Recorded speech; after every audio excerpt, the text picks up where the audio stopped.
evening. It's Sir Jeremy Crispo Thomas the Tank Engine Alice here. Tonight, I am going to tell you a story about something happened that happened a long time ago when James's cousin Eagle was causing trouble with the Diesels. And I, Sir Thomas Allen, will tell you all about it.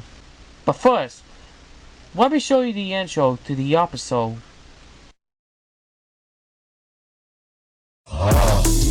His name is Baba Booey. His name is Baba Booey.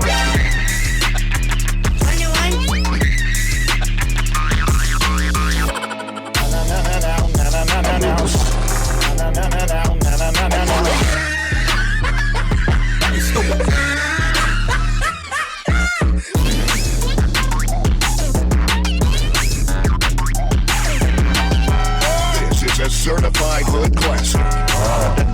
Give it about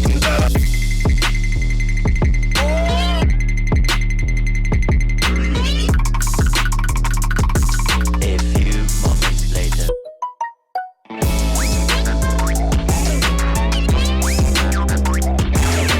Baba Booey, Baba Booey. Baba Booey, Baba Booey.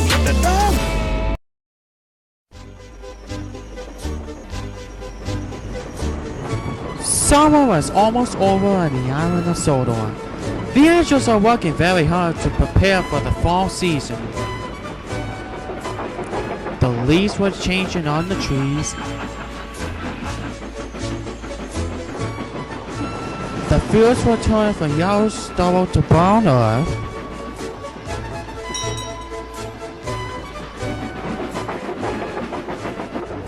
Children were getting ready for their first day back to school. And there's more work to do right here on Sodor.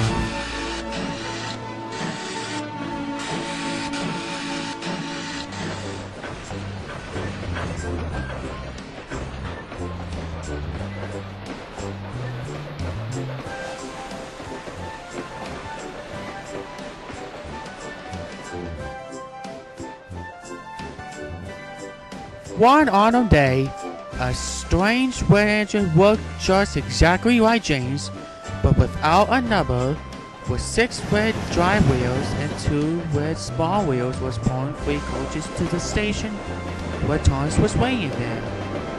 "Where on earth is that passenger train?" said Thomas. "It's supposed to be here by now, but it's 5 minutes late. The flight control depends on me for everything, including my trains."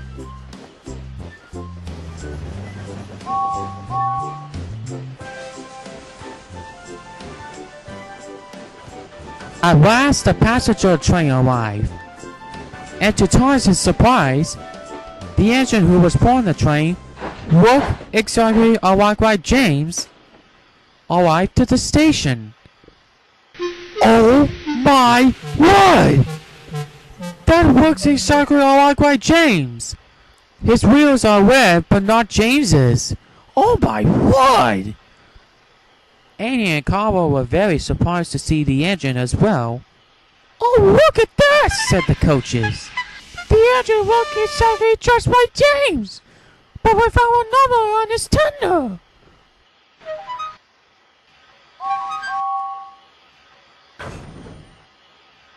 The engine didn't say his name to Thomas. He was in a hurry to get his passenger train on to the next journey.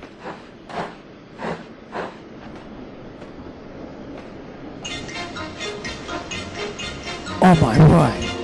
That's James's brother Eagle," says Thomas, "and he's here on Sodor. I must tell everybody about it when I get back to the shed." Thomas came back to the shed. He told everyone about James's brother Eagle and how much Eagle worked a lot like James.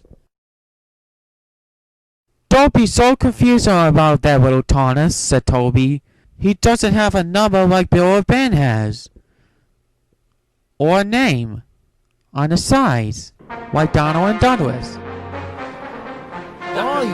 This machine only works on people and not bears. Yes.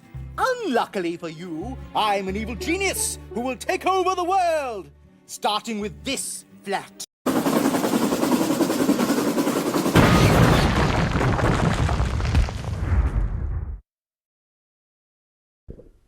Everyone talked about Eagle all night long.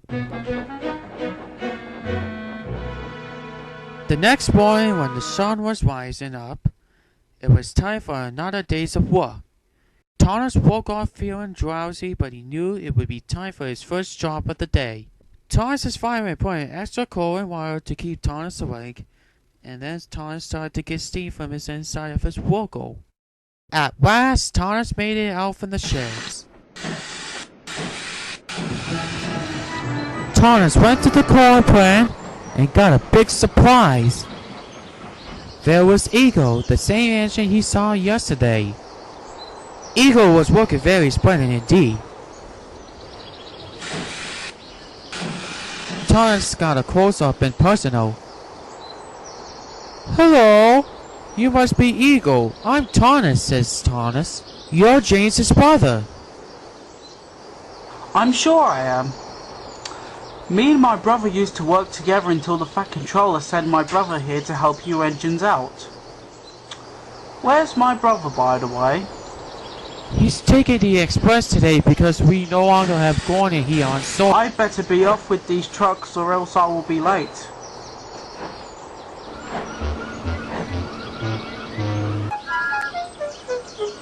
I think Eagle's really splendid indeed.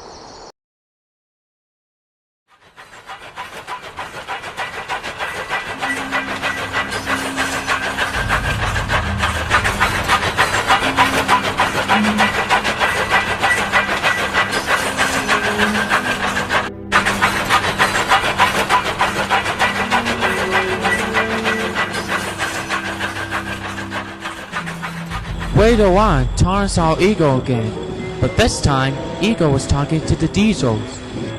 Thomas was very worried. Be careful, Eagle, says Thomas. These Diesels are always causing trouble. Ha! Don't worry, little Thomas. These Diesels have good manners, and I respected these Diesels for anything. What you doing here? What you doing here? Look, we got plans to carry out from the Red Engine.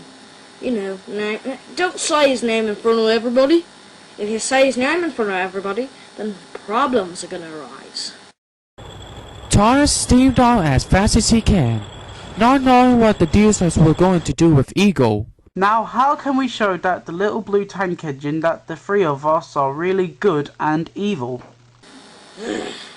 Come on, let's just take this and grab it. It was getting dark time when Thomas was puffing home the timid sheds. Thomas was very worried about Eagle. I think there's something wrong with Eagle. It does not look like himself at all. I think that he has the dark side.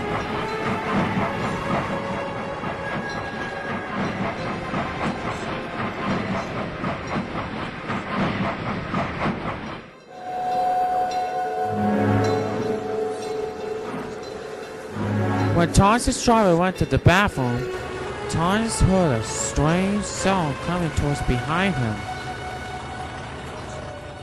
What on earth is that sound? Then, with a sudden jar, he was coupled to some fuel trucks, and then with a sudden bang, the diesel pushed him down the hill. Thomas now realized that Eagle has a dark side after all. Oh my God! I cannot stop!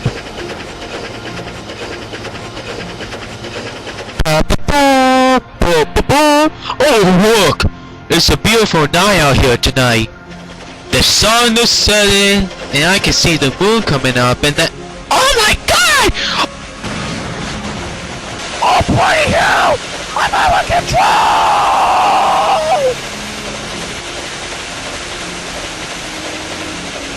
We are following some breaking news coming from the island of Sodor. A runaway train with lots of fuel cars is heading straight towards the engine shed. If you're nearby right now, get out of there as fast as you can! Come on, Henry, let's run for our lives! Oh my God! Run for your life! Oh, bloody hell! Oh my God, we're heading straight towards the sheds!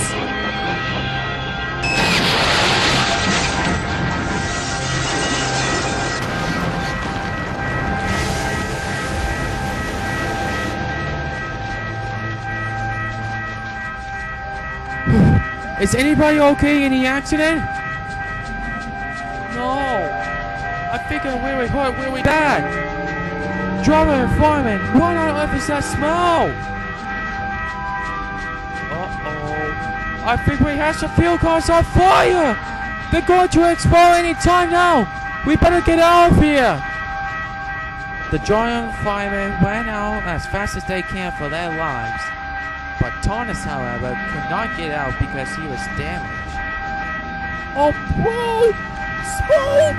Oh no! I'm gonna die! I'm gonna die! I'm gonna die! I'm gonna die! Gonna die! I'm gonna die! I'm gonna die!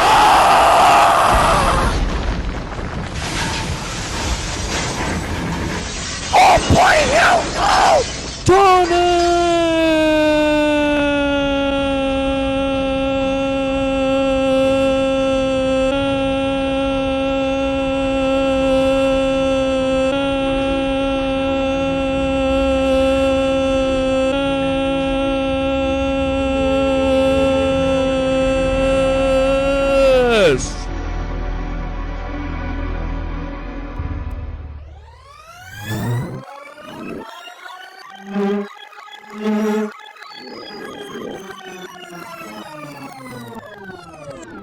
The two diesels want to behave to each other, to everyone.